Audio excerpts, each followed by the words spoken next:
शतरंज की बिसात पर एक घोड़ा होता है जो 2.5 कदम एक साथ चल सकता है और किसी भी मोहरे के ऊपर से आगे बढ़ सकता है।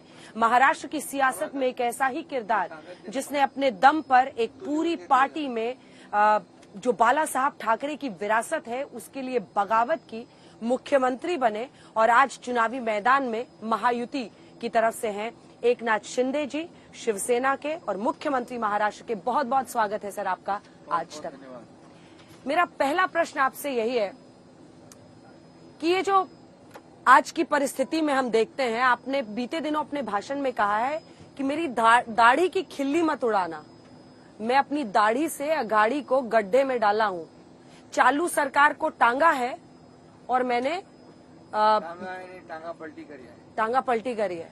इस मतलब क्या सोच है आपकी, क्योंकि आप ये कहते हैं कि बड़ी हिम्मत चाहिए, बड़ी डेयरिंग चाहिए ऐसा कुछ करने के लिए। तो ऐसा करने के लिए तो हिम्मत चाहिए ना, जो रूलिंग पार्टी से निकलना, रूलिंग पार्टी से बाहर जाना, सत्ता को छोड़ना, इसलिए बड़ी डेयरिंग तो लगती है।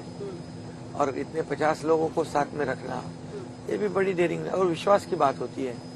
और जब हमने कहा था कि हम शिवसेना बीजेपी के साथ गठबंधन में चुनाव लड़े, हमारी सरकार भी उनके साथ ही बननी चाहिए थी, लेकिन दुर्भाग्यवश नहीं बन सकी। जो बाला साहब ठाकरे जी नहीं चाहते थे कांग्रेस को मैं साथ में लेना, वो कहते थे मेरी कांग्रेस नहीं होने दूंगा, मेरी कांग्रेस होगी तो मेरी पार्टी बंद करूंगा। फिर भी उद्धव ठाकरे जी ने खुद के स्वार्थ के लिए, खुद को मुख्यमंत्री बनने के लिए कांग्रेस के साथ सरकार बनाई। ये कहा था उन्होंने आप लोगों से कि सीएम नहीं बना रहे इसलिए छोड़ा, क्योंकि वो तो इनकार करते हैं कि कुर्सी के लिए नहीं गया। नहीं तो काय के लिए गए? कुर्सी में बैठने के लिए गए या कुर्सी क्या था उनको?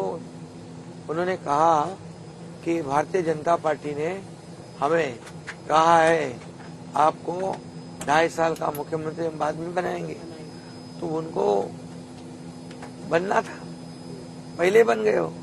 जैसे आंकड़े आ गए नंबर, उनको लगा हमारे बिना सरकार नहीं बनेगी, उसका पूरा फायदा उठा लिया उन्होंने और लोगों के साथ धोखा किया, महाराष्ट्र की जनता के साथ धोखा किया, बाला साहब ठाकरे जी के विचारों के साथ धोखा दिया, भारतीय जनता पार्टी के पीठ में खंजीर खोप दिया और सरकार बना दिया।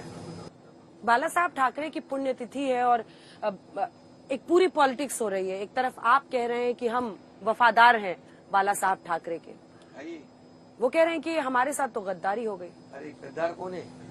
जो बाला साहब ठाकरे जी के विचार को छोड़ दिया, शिवसेना और धनुष्यबाण कांग्रेस के साथ जोड़ दिया, कांग्रेस के गले में बांध दिया, ये क्या है? ये क्या वफादारी होती है? वफादारी ये होती है बाला साहब ठाकरे जी के विचार को संभाल के रखना, उनके आदर्शों पे चलना। वो हमने किया है। बाला साहब ठाकरे जी को जिन्होंने बदनाम किया, उसी कांग्रेस के साथ वो मिल गए, ये कौन सी वफादारी है? राहुल गांधी ने लेकिन ट्वीट किया है और श्रद्धांजलि दी है बाला साहब ठाकरे को। अच्छी बात है। सब जगह से अभी तक उन्होंने ये बोलने का कभी कोशिश भी नहीं की थी, क्योंकि उनको क्या लगता था पता नहीं, और उनमें उनके दिल में भावना क्या थी शिवसेना का प्रति पता नहीं। ये पॉलिटिकल तो एजेंडा बना लिया, लेकिन शिवसेना और बाला साहब ठाकरे जी के प्रति जो उनका प्रेम कभी उन्होंने व्यक्त नहीं किया था। तो आज अच्छी बात है, चारों ओर से लोग बोल रहे हैं बाला साहब ठाकरे जी को आप हिंदू हृदय सम्राट बोलो। है हिम्मत उनकी, बोल सकते हैं। आज उद्धव जी भी नहीं बोलते, हिंदू हृदय सम्राट बोलने में उनकी जवान हचकचा जाती है। अब ये काहे के वफादार? हम तो खुलेआम कहते हैं। आप तो अभी भी माला चढ़ा के आए और वहाँ हिंदू हृदय सम्राट ही बोला जा रहा था। सम्राट बाला साहब ठाकरे जी के विचार को, विचारधारा को हम आगे बढ़ा रहे। जो उनको चाहिए था वही कर रहे। उनको डेवलपमेंट चाहिए थी, उनको कल्याणकारी योजना चाहिए थी, इस राज्य का विकास चाहिए थी, ये गरीब तबके के लोगों को बड़ी मदद देनी चाहिए थी, वो कर रहे हैं हम।